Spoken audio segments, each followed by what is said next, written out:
Horatio came to our narrative nonfiction class today, and one of the things we're talking about in that class, which we didn't talk about today, was the idea of narrative nonfiction being explanatory, exploratory, and polemic.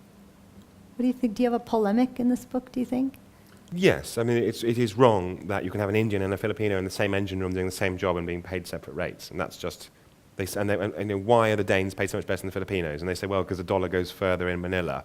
But that was the argument for not paying blacks the same as whites in South Africa. I mean, the world used to condemn that, and now the world relies on it. And that's very clearly in the book. But I suppose it was just that it's a question of bearing witness. I mean, we ought to acknowledge that the stuff doesn't just turn up, and that people not just risk their lives, but give their lives up for the stuff to turn up. And you're sure nobody asked them to do it.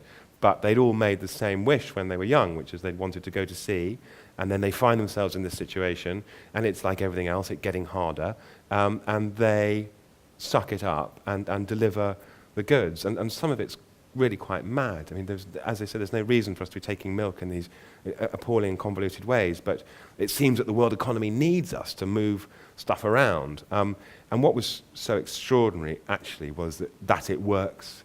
I mean, human beings are astonishing. So 2 months after we left Felixstowe, the captain had a date, 2:30 in the afternoon on the 28th of October, and he had to be at a certain point off Long Beach, California, with 115,000 tons worth of goods. And as we crossed that line, he said, "You see the time, Claire?"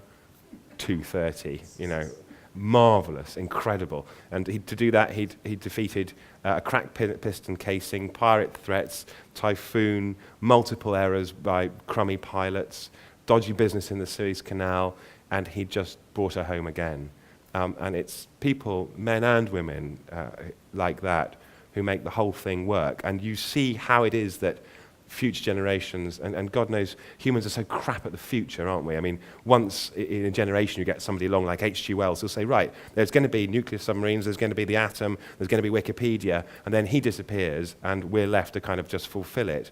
We're crumbing at the future, but I now know how we'll do it, and how we'll do it is it will be gigantic machines that go to other planets, and they will be operated by tiny crews of men and women who will follow procedure, and who will be amazingly tough with themselves, strong and mighty. And that was kind of, if there's a polemic, it's to celebrate that, I think.